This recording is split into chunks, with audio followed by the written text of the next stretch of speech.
Hi everybody, my name is Nikita Sachdev, your host at Cryptovest. I'm here today with David Johnson, co-founder and CEO of Latium. Let's hear more about his coin and how he's trying to integrate it into everyday society. So is that right? Can you tell us more? Yeah, I mean that's a decent summary of our kind of our mission. You know, what we're trying to do is we're trying to allow anyone who's interested in crypto, but doesn't necessarily have the technical knowledge or understand the complexity of it to get involved, right? So what we've built is the foundation of what we've built, I should say, is a microtasking platform, and that means that anybody who can perform any task on the internet can come in and get paid in crypto. So instead of having to figure out how to buy it or how to store it, we help you with all that. We make it real easy. You put in your email, your name, you sign up, and you complete a task. Maybe it's liking someone's post. Maybe it's making a logo. You know, if you're a designer, whatever. And you get paid in crypto. It can be like any freelancer gig, Yes. any freelancer job, Yep. and the person who does a job can then get paid in crypto. Correct. And what kind of cryptocurrencies? Well, we currently support our own token, which is LatX. We also support Bitcoin, Ethereum, and OMG. All tasks are priced in LatX, but we have an internal exchange, which is very easy to use. No charts, limit orders, all these things that are complex. It's just buy and sell, and you can move that LatX into Bitcoin or Ethereum or OMG. So it's common to move, fiat or another token, a specific token, into Bitcoin and Ethereum. Sure. But why OMG? Well, OMG is really just our first example of ERC20 integration because OMG is one of the larger ERC20 tokens, and we really put it on there just to show ERC20 support. We'll be adding more tokens as we grow out the platform. Why would a user want to get paid in crypto? Why would a user want to get paid in crypto? Well, I think there's a lot of different reasons. I think that the media focus over the last year. Well, let me start by saying I got started in crypto in 2013, and back then it was really a niche market. Not a lot of people knew about it. But over the last 12 to 18 months, there's been a lot of exposure through the media. People are becoming aware of it. But I think one of their biggest problems is they really don't know how to get it. They don't know how to participate in it. If you want to go buy it on an exchange, it's really complex for the everyday person to do that. So we see a desire, right? There's a demand. The consumer wants crypto. It's not a question of if they want crypto. It's a question of how do they get crypto, right? And the number of people that want crypto is growing every day. Right. So we just need to provide them an easy way to do that. So you mean that they can get the crypto on your platform and then exchange it on your platform as well? Correct. If you wanted to get Bitcoin, right, you could come in the platform, perform tasks, change it to Bitcoin. Now you're a Bitcoin holder. You don't even have to spend your own money. The wallet is on the website itself, on the Correct. platform. You can hold it on our site. If you want to take it off into a Bitcoin wallet of your choosing, that's fine too. Or if you want to transfer it to other people in our system, you can do that, and you can do it feelessly, and it's real time. So it's like kind of a one-stop solution to Yes. the whole like gig economy. Exactly. Relating it to crypto. Yeah. So I don't need to go on another website and exchange. I don't need to go to another website to get a wallet. Right. Everything's within your platform. Exactly, because we feel like every step you have to take as a user to do something is more you have to learn, right? So if we can put all that in one place, the user experience easier. So you mentioned you got into crypto in 2013. Yes. What's your background?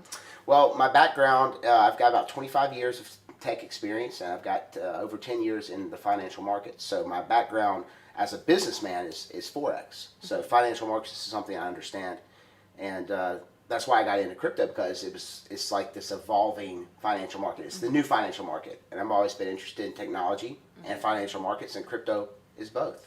So. A lot of tech guys maybe wouldn't agree with you to say it's a new financial market. A lot of tech guys want to see it as just very technical. Would you agree? Well, I think that you've got, it's just like anything. You've got parties that are divided in their opinions. There's, the concept of the blockchain. There's some people that take this almost to the point of a religion. And then there's other people that look at it strictly as a financial market and speculate. But I think over time, it'll facilitate both, because it is a financial market. It is technology, and both can coexist. It doesn't have to be one or the other. Absolutely. So since you're so interested in financial markets, a question not really relative to Latium specifically, but do you think that cryptocurrency will take over fiat? Well, that really depends on the people. I don't think it depends on anything else, because the government is a derivative of the people's will, long term, maybe not short term. I think it has the potential.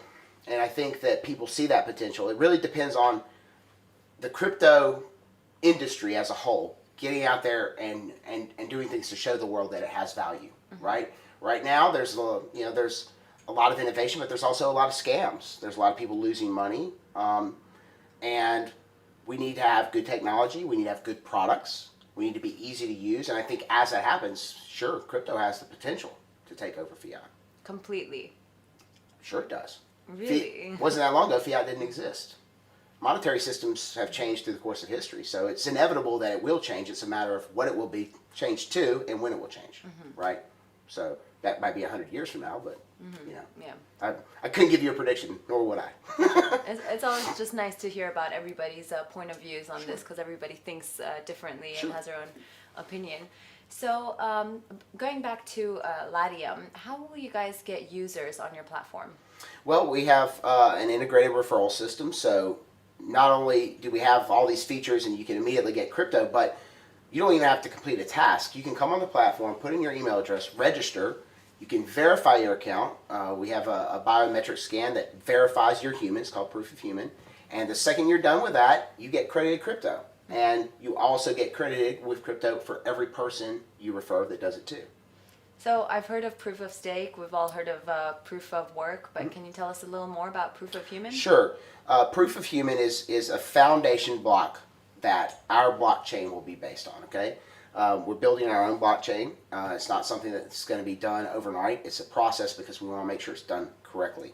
But our method of proof will be proof of human. And the reason that we're doing that instead of relying on proof of work or proof of stake is because there's flaws in the economics of proof of work and proof of stake. I think if anyone's honest and understands proof of work, they know that it's a very small percentage of people that control the whole chain. In fact, I could say it's probably less than 10 people. With proof of stake, the more coins you have, the better chance you have at staking and making more coins. So it's truly a rich get richer economy. And so, we don't think that's the best solution for society. We think that people have value. People's production is what creates economy. And so everyone should have the chance at participating in that, not just elite. I like that idea. It's important to integrate humans in this. I mean, we're getting so technologically advanced. Something we have in common, right? We're all human. Exactly. Yeah. Cool. So this is really interesting. Proof of human. You're actually one of the first ICOs that I've spoken to that's doing that. Is anybody else doing this concept? No, this is a totally proprietary concept to my knowledge. I mean, if somebody's done it, they've been bugging our office. So I don't think anyone else is working on it, to my knowledge. And what about competitors? Do you have any competitors in this space? I mean, it depends on what facet of the platform you look at. Like I said, we do a lot of things. So on the microtasking side, there's definitely fiat competitors. And there are multiple projects that are talking about competing in the crypto space. But I don't know if any that are actually live and have an operating platform, have tasks on it, and are registering users every day. So you mentioned as well that you've just finished your ICO, correct? We finished in January, so pretty much from January until now in July, we've been heads down, developing, doing what we said we would do, following our roadmap, and now we're at a place where we're starting to market, which is why we're here in Singapore. Right. You mentioned that you hit your hard cap. Your hard cap was 15 million, and you raised 15 million. You sold out. I mean, that's great. But you raised money at a time where crypto was booming. In January, Ethereum and Bitcoin were at an all-time high. Yes. How did that affect your raise? I mean, did you get paid in Ethereum? Because I know a lot of ICOs that lost all their funding because of this. Well, we didn't. That's all I can say. I mean, I'm sure there are a lot that did, and one of the reasons is exchanges, liquidity. There's a lot of issues with dealing with fiat and crypto, right? If you, especially when you deal with large sums, and for those guys who lost their funding because of that, that's really unfortunate. But luckily, we're again, my background's financial markets, so I'm always diversified. I believe in crypto, but I know it's very volatile. It's going to have wild swings, and I don't see that going away until we get more liquidity into the system. Will the volatility of crypto affect the users on your platform? That's a very valid question, and I believe that it will for a period of time. But again, it's not because they're investing their effort and not their money. It's really a different offering. It's like I want to get in crypto and I can invest my time. I think that the volatility will matter less in that environment. But one of the other sides of it is, volatility will also be mitigated by the fact that people are buying the token for a use, right? It's not just speculation. They're buying it to post tasks on the platform. And that won't be the only reason that they're buying it in the future. But that's an active use case today. It's not, a lot of coins go out and it's really just speculative. But we actually have a use case and it's being used for that today. So you guys are from the States. Yes. And you're here in Singapore today. Yes. For a few road shows. Your ICO is over, so how come you guys are still doing road shows? Well, it's a very interesting question, Nikki, because to me, a road show is all about showing what you have and showing your product. And so crypto is a little different. I think we do a lot of things backwards in this industry. I think a lot of that is just due to the immaturity of the industry. It's a very young industry, right? So everybody is advertising an idea. We're advertising a product. We believe that longevity of any company ultimately is associated with a product. You can market something and you can be successful, but long-term success is always tied to doing something that has value and quality. You can't market your way around a bad product. For sure, I agree with that. It's nice. It was actually quite refreshing to see that there's already product out there. But you guys have a lot of development plans ahead of you as well, right? Sure. So you already have this platform. You have an exchange, a wallet, these services that you offer within the platform. Proof of human, and then you said that there's a couple of things that are coming ahead. Can you elaborate more? Yeah, well, one of the things that we're going to be working on very, very soon is the idea of the portability of proof of human, right? So, because proof of human solves, well, we really didn't talk about it a lot, but it solves digital trust is really what it solves. It solves the ability to trust a digital profile as a real person. And that is needed in so many different areas on the internet. And since, to my knowledge, we're the only one who's built this technology, offering that to other businesses. In fact, this first show that we had, it was one of the most common questions we got from other developers and other teams was, can I use this? Can I use this for my platform? And the answer is yes, you can, and that's going to be the next thing that we build. So that's one thing that we're building, and then the next layer is going to be our own blockchain, which will ultimately allow us to tokenize people, not companies, not projects. And that might sound like a crazy idea, but you're already tokenized. You're just tokenizing fiat. It's whatever your salary is. It's whatever your commissions are. Whatever you make in a year, that's your value. There's a lot of parties that are involved in that value, right? If you're tokenized, your value is 100% yours. And the free market decides what it's worth, right? That makes sense. I feel like we are moving towards that. So tell us a little bit about your team.